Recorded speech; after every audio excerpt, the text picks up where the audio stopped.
Possibly one of the most pervasive yet irritating missteps that the media and the public in general make about the military is using the terms Special Operations Forces and Special Forces interchangeably. In a day and age where special operations units have a growing presence in the media due to the increase of their importance in the asymmetric, non-conventional combat environment that our country has found ourselves in, the mistake has become all too common in headlines, on news channels, as well as in newspapers and magazines. Special Operations, sometimes referred to more accurately Special Operations Forces or SOF, include any unit that falls under the United States Special Operations Command or SOCOM.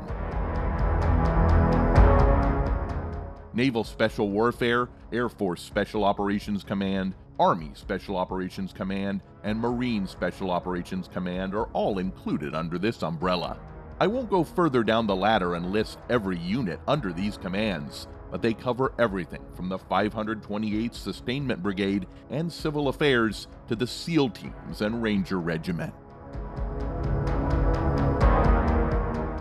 Special Operations Forces service members are involved in various missions, ranging from direct combat and counterterrorism to hostage rescue, humanitarian assistance, and much more. The shadowy Joint Special Operations Command also falls under SOCOM as a sub-unified command, but often reports directly to higher authorities due to their unique and often sensitive missions. Who is not covered by the term Special Operations? Anyone who does not fall under the SOCOM umbrella. For example, although force recon companies in the Marine Corps are highly trained and undergo a selection process similar to many SOF units, they are not considered special operations as they belong to the Marine Corps, not SOCOM. Headquartered in Tampa, Florida, United States, the U.S. Special Operations Command, or U.S. SOCOM, oversees the operations of this highly skilled and often secretive group of military members worldwide. As some of the military's most mentally and physically skilled operators, these service members are highly intelligent and capable. According to U.S. SOCOM, the average Special Operations Forces service member is an experienced fighter in their late 20s with a spouse and children.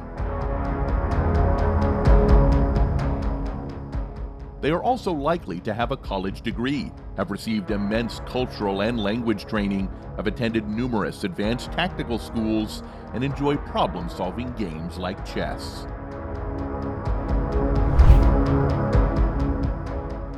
Now, what about the term Special Forces?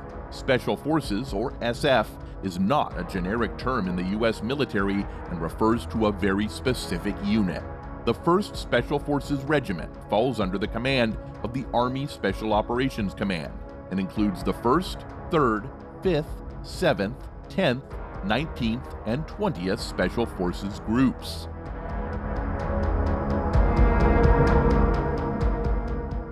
They are most often referred to by their distinctive headgear, the Green Beret, or simply as SF.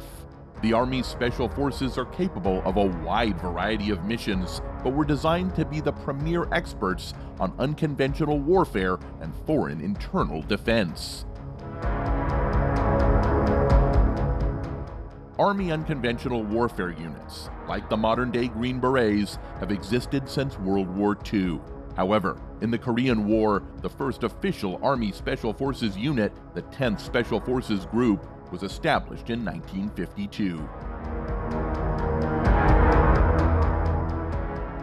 2 years later, in 1954, the unit and all Army Special Forces soldiers began wearing the iconic Green Beret that distinguishes these elite fighters, hence why Army Special Forces soldiers are often called Green Berets.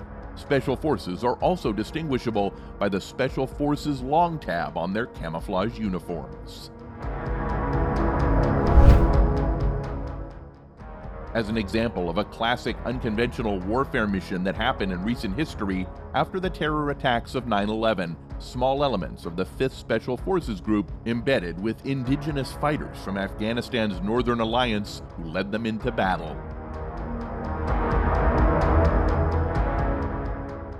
Within a matter of weeks, they had effectively neutralized the Taliban threat, accomplished not with brigades and divisions of soldiers, but with only a couple dozen Special Forces soldiers. This capability that the 1st Special Forces Regiment brings to the table makes them unique in the larger SOCOM picture.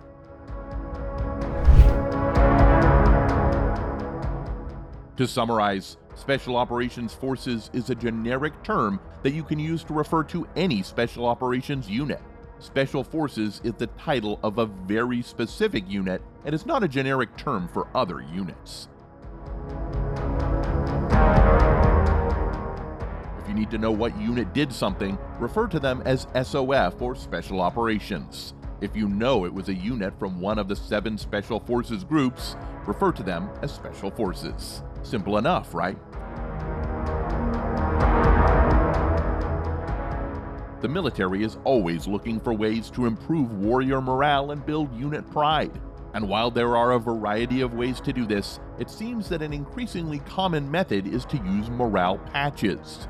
It is an interesting symbol of morale or team spirit, which is the ability of a group to believe in the goals or instincts that bind them together despite adversity. They are increasingly present in our lives today and are an important part of our military history, with close ties to our military and law enforcement personnel. Moreover, can women serve in the Special Operations Forces? Yes. As of 2015, all military positions, including combat and special operations, were open to qualified female service members.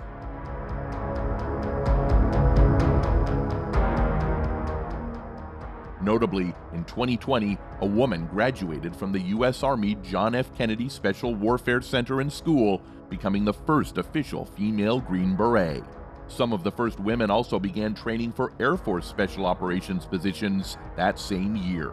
In 2021, a trailblazing woman graduated from the Navy's Special Warfare Combatant Craft Crewmen, or SWCC, training course, making history.